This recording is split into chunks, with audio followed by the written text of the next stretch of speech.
My Mauli Hindi समाचार में आपका स्वागत है और मैं हूं शेख इस्माइल। दर्शकों, हम सब जानते हैं कि एक 3 साल पहले एक वायरस पैदा हुआ था, वायरस फैला हुआ था।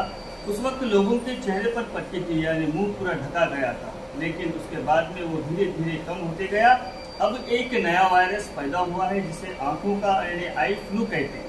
वो उस वक्त तो पट्टी बांधी गई थी, लेकिन अभी इस वक्त आंखों पर चश्मे नजर आ रहे हैं। जहाँ देखिए आप, जिधर देखा जा रहा है उस तरह से सभी दिशा में और सभी जिलों में और पूरे विश्व में नहीं बल्कि पूरे भारत देश के अंदर भी सभी के आंखों पर चश्मे नजर आ रहे हैं। ये एक ऐसा फ्लू है जो एक से लेकर तो कई लोगों को प्रभावित कर सकता है। ये आई फ्लू है। इसी संदर्भ में आज हम बेला पीएचसी के डॉक्टर वंशी से मुलाकात करेंगे, इसके बारे में जानेंगे। इसके लिए इस बीमारी को यानी इस वबा को दूर करने के लिए क्या सतर्क रहना पड़ेगा हमको, और इस बीमारी का घरेलू भी इलाज क्या है, और जो डॉक्टरी क्षेत्र में जिससे आंखों के जिस तरह से भी होते हैं, डॉक्टर्स होते हैं, उन लोगों का भी क्या इसमें विचार है, और डॉक्टर वंशी इसके ऊपर क्या कहेंगे। और बेला शहर में नहीं, पूरे बेला मंडल के अंदर जहाँ भी देखा जाए तो ये बीमारी हर घर में 4 से 5 लोगों को अभी फिलहाल मौजूद है। और अभी हम इस वक्त पीएचसी में भी है, और पीएचसी में भी ऐसे कई मरीज डॉक्टर वंशी के पास आ रहे हैं और अपना इलाज करा रहे हैं। अभी इस इलाज के दौरान इसमें क्या क्या रखना पड़ता है और उसको किस तरह से इस बीमारी को कंट्रोल किया जाता है, ये सब हम बात करेंगे।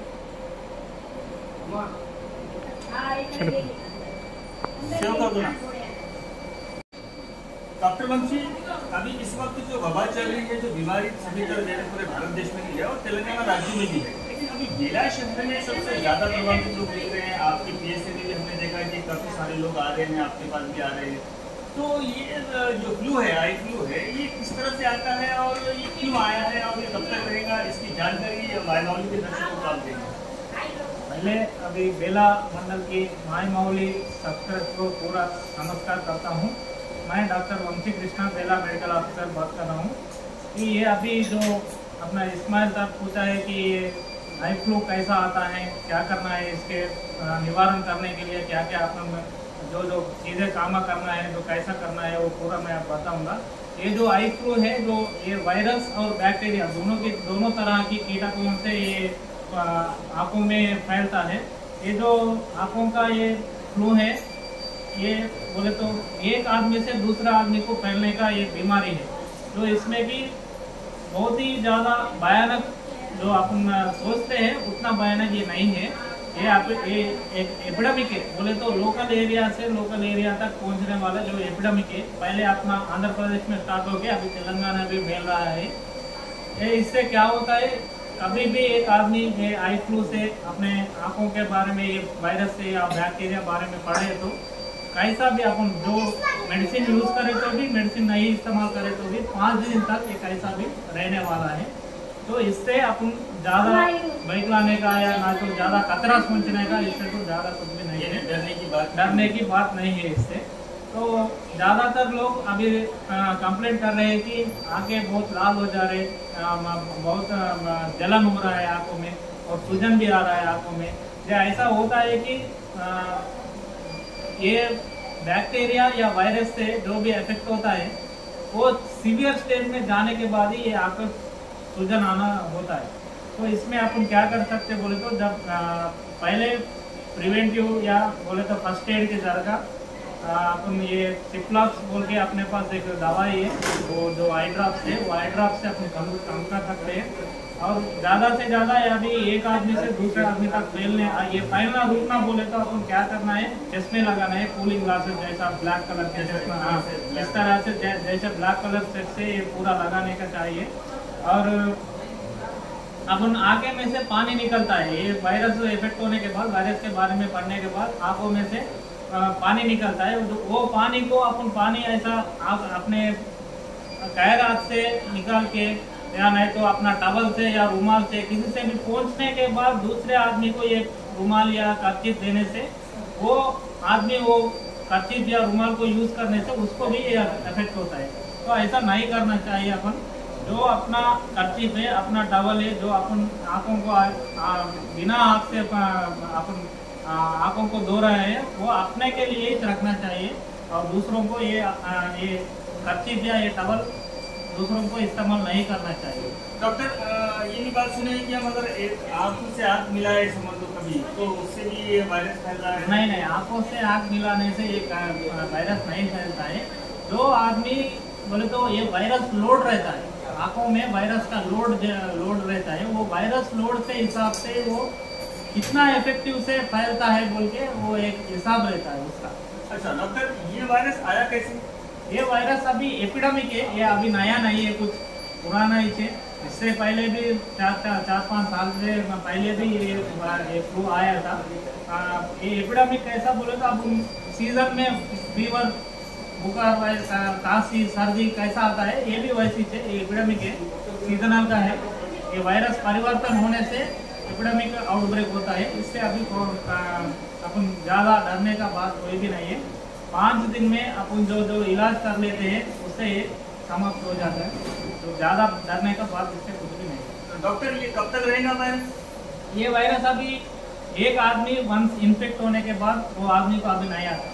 तो ऐसा अपन ये अभी पहले स्टेज में प्रिवेंट करें तो इसको दूसरे को फैलने में रुका है तो ये अभी समाप्त हो, यानी इससे कोई खतरा नहीं? खतरा नहीं है, इससे कोई भी खतरा नहीं है। और घरेलू उपाय कुछ ढूंढा के? घरेलू उपाय ये अभी अपन घर में जो आदमी को ये अभी इन्फेक्शन होके रखा है, वो आदमी अब मैं पहले बोले थे घर का अभी ये स्पेक्स ऐसा ब्लैक कलर का कूलिंग ग्लासेस रखना है। और कूलिंग ग्लासेस के बगैर आंखों में जलन बहुत हो रहे बोले तो ठंडा पानी, पहले एक नॉर्मल गर्म पानी से आँख धोने के बाद ठंडा पानी से फिर 2 भी हाथ धो लेना है। धोने के बाद आइज को क्लोज करके, आंखों को क्लोज करके एक 5 से 10 मिनट तक रेस्ट लेना चाहिए। तो उससे क्या होता बोले तो आप पानी धोने के बाद वायरस वो पानी में पूरा चले जाता, जो अंदर बाकी है तो भी वो पूरा वायरस चले जाके अपन आके सुरक्षित रह सकते हैं। अच्छा डॉक्टर, अभी स्कूलों में जो बच्चों को भेजा जा रहा है, तो अगर कोई उस वायरस का शिकार हो गया तो क्या स्कूल में बच्चों को भेज सकते हैं? ये अभी मैं पहले जो बोला है, एक आदमी से दूसरे आदमी को फैलने का ये फ्लू है। तो इसीलिए कोई भी अगर स्कूल में ज़्यादा बच्चों के ये इसके शिकार बन रहे तो अपन तुरंत उसको आइसोलेट करना चाहिए। बोले तो घर को बेचना ही उपाय नहीं है, उसको अलग आइसोलेट करें तो आइसोलेट करने के बाद उसको जो ये बीमारी कम होने के बाद अपन दूसरे बच्चों के साथ मिला सकते हैं। नहीं तो पूरा स्कूल में जो बच्चे हैं उनको पूरा भी इफेक्ट हो सकता है। तो इसीलिए अपन जो बच्चे को ये अभी ये वायरस के बारे में पढ़ा है उनको तो अपन आइसोलेट करके ट्रीटमेंट दिला के कम होने के बाद नॉर्मल पोजीशन में ला सकते हैं। अच्छा डॉक्टर, इसमें कुछ वैसे बातें भी फैल रही है कि ये वायरस जो है इम्यूनिटी पावर कम होने की वजह से? नहीं, वैसा कुछ भी नहीं है। ऐसा दर्शकों, ऐसा कुछ भी नहीं है। इम्यूनिटी पावर का इसमें कोई लेना देना नहीं है। ये एक वबा है और ये डॉक्टर वंशी कह रहे हैं कि ये हर साल ये जो वेदर चेंज होता है, इसी हिसाब से हर साल जो वेदर चेंज होता है यानी कोई ना कोई तो भी बीमारी, या एक बुखार हो जाए या तो कोई सर्दी जुकाम हो जाए, उसी तरह से ये भी एक बीमारी है। अच्छा डॉक्टर, ये भी सुना है कि जो बाढ़ का पानी यानी बारिश के दौरान जब वेदर चेंज हो गया तो बाढ़ जाने के बाद भी ये आ सकता है, ऐसा भी सुनाई दे रहा है इसमें सोशल मीडिया पर। अभी अपन फिलहाल क्या है बोले तो अभी ये वायरस हवा में फैलता है। तो ऐसा अपन जो व्यक्ति ये वायरस के बारे में पढ़ने के बाद उन्हें जो एरिया में ट्रैवल करता है, नहीं तो किधर जो में काम में रहता है, जो एरियाज में ये वायरस का लोड इफेक्ट ज़्यादा रहता है, उधर कोई भी अगला व्यक्ति गए तो बारे में पढ़ने के चांसेस ज़्यादा रहता है। तो इसीलिए प्रिवेंटिव मेजर्स के हिसाब से अपन पहले आई ग्लासेस, नहीं तो पानी किधर भी बाहर जाके आने के बाद पानी से आके धो लेना, ये पूरा अभी करने का जरूरत है। वैसे वो डॉक्टर वंशी कह रहे हैं कि जो एक बार इस संक्रमण में आ गया या तो फिर उसको इस प्रभाव में अगर गिर पड़ा तो फिर बाद में उसको डबल से ये जो बीमारी है यानी जो वायरस है ये डबल उसको लागू नहीं होता। अभी दूसरी चीज डॉक्टर वंशी कह रहे हैं कि अगर आप कहीं सफर में जा रहे हो तो आप बिल्कुल सावधानी बरतें अगर इफेक्ट है, अगर आपको इस बीमारी की शिकार है आप, तो आपको सनग्लासेस यानी काला चश्मा और कूलिंग ग्लासेस यानी काला चश्मा जो ठंडा होता है वो लेके जाए। और डॉक्टर कह रहे हैं कि जो मोबाइल देखते हैं ज़्यादातर मोबाइल का यूज ना करें, टीवी का भी यूज ना करें, क्योंकि इसकी वजह से भी आपको दुष्परिणाम हो सकता है और भी ज़्यादा बढ़ने का चांसेस रहता है। लाल लाल लाल लाल लाल लालेपन हो जाना, नहीं तो आगे में खुजली जैसा होना, ये पूरा भी स्क्रीन की लाइट से और ज़्यादा इफेक्ट हो सकता है। दर्शकों देखिए, डॉक्टर वंशी कह रहे हैं कि अगर आप ज़्यादातर मोबाइल का जो यूजिंग है वो बिल्कुल आप अगर 100% करते हैं तो आप 20% पर लाइए, आपको जब जरूरत पड़ती है जब ही लाइए, क्योंकि उसकी वजह से भी डॉक्टर कह रहे हैं कि उसका दुष्परिणाम हो सकता है और आंखों की जो रोशनी है वो धीरे धीरे कम हो सकती है। इसका भी आप सभी जगह ध्यान रखें। और स्क्रीन यानी टीवी की स्क्रीन या मोबाइल की स्क्रीन, ये दोनों पर आप बिल्कुल सतर्क रहें। और माय माउली का भी काम है आपको सतर्क करना है। और डॉक्टर वंशी ने भी विस्तार से समझाया है कि देखिए ये जो वबा है इसमें घबराने की कोई जरूरत नहीं है। ये जो वेदर के हिसाब से हर तरफ फैलती है। और पहले आंध्र प्रदेश में, भारत देश के अंदर आंध्र प्रदेश में आया, फिर बाद में तेलंगाना में आया। अब जहाँ जहाँ भी जो एक व्यक्ति अगर सफर कर रहा हो तो एक से 10 लोगों तक पहुँचती है। लेकिन इसके लिए आपको अगर आप संक्रमित है तो आप खुद क्वारंटाइन हो जाए यानी अलग हो जाए। और जो आप कर्चिप यानी दस्ती हो, कपड़ा हो, जब आप जो आग पोंछते हैं उससे आप सावधान रहे, वो आपकी तक सीमित रहे यानी आप दूसरों तक न दें। अगर दूसरों को देंगे तो वो भी इसके शिकार बन जाएंगे। आंखों में आंखें डाल के देखने से या तो फिर घर में रहने से ऐसा कुछ भी नहीं होता, ये सिर्फ वबा है। और ये अभी ये जो वायरस चल रहा है इससे घबराने की तो कोई बात ही नहीं है। ये बार बार डॉक्टर वंशी कह रहे हैं। अगर सबसे ज्यादा इसमें जो प्रभावित लगाए दे रहे हैं इसमें बच्चों यानी छोटे बच्चे ज्यादातर दिखाई दे रहे हैं, क्योंकि स्कूलों में जाते हैं, एक बच्चा अगर संक्रमित है तो वो सारे बच्चों को 10 या 15 बच्चों को संक्रमित कर सकता है। अगर ऐसा कुछ है तो उस बच्चों को भी रोक दिया जाए। अगर रोकना नहीं चाहते तो उसको एक अलग से बिठा दिया जाए। इन प्रशासन से भी एक निवेदन कर रहे डॉक्टर वंशी। और इसमें घबराने की कोई जरूरत नहीं है। और ये बीमारी चलती रहती है। और बेला पीएचसी में भी इसकी जो दवाइयाँ हैं जो डॉक्टर वंशी समझाएंगे कि दवाइयों को किस तरह से यूज किया जाए और कौन सी दवाइयाँ दी जाती है। डॉक्टर वंशी कौन सी दवाई दी जाती है इसके अंदर आंखों में डालने के लिए? ये अभी फिलहाल तो अपने पास सिप्लाक्स बोल के एक एंटीबायोटिक अवेलेबल है। और लुब्रिकेशन बोले तो अभी जो आंखों लाल लाल हो जाता है उसको कम करने के लिए लुब्रिकेशन ड्रॉप्स बोल के मिलते हैं अपने को। तो ये ड्रॉप्स तो अपने पीएचसी में या गवर्नमेंट का सप्लाई तो नहीं है, अपन बाहर से ले सकते हैं। ये लुब्रिकेशन ड्रॉप्स और जरूरत पड़े तो ये एंटीबायोटिक ड्रॉप्स दो भी इस्तेमाल करके 2 ड्रॉप्स 4 बार दिन में 4 बार इस्तेमाल करके इसको अपन जरूर कम कर सकते हैं। अच्छा डॉक्टर साहब, अगर ये 3 हफ्ते से ज्यादा रहेगा तो? 3 हफ्ते से ज़्यादा बोले तो ये वायरस लोड के हिसाब से, मैं इससे पहले बोले तो वायरस के लोड के हिसाब से रहता है। अगर 3 हफ्ते से ज़्यादा कोई आदमी को ये बीमार बारे में पड़ा है बोले तो उनको ज़रूर हॉस्पिटलाइजेशन का ज़रूरत रहती है। क्यों बोले तो और अलग अलग बीमारियों के जरिए वो चीज़ अपने को ज़्यादा हो सकता है।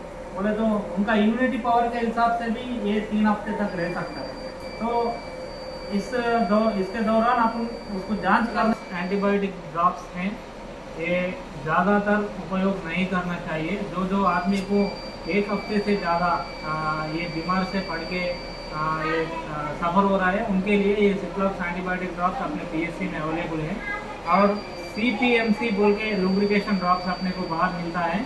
वो ड्रॉप्स जो आदमी को ये आगे बहुत लाल होके और ये ज़्यादातर खुजली हो रहा है उनके लिए वो CPMC ड्रॉप्स बहुत ही उपलब्ध हो सकता है। और ये बीमारी से भी अपन प्रिवेंशन करने को ये ड्रॉप्स अपने को यूज में आ सकता है।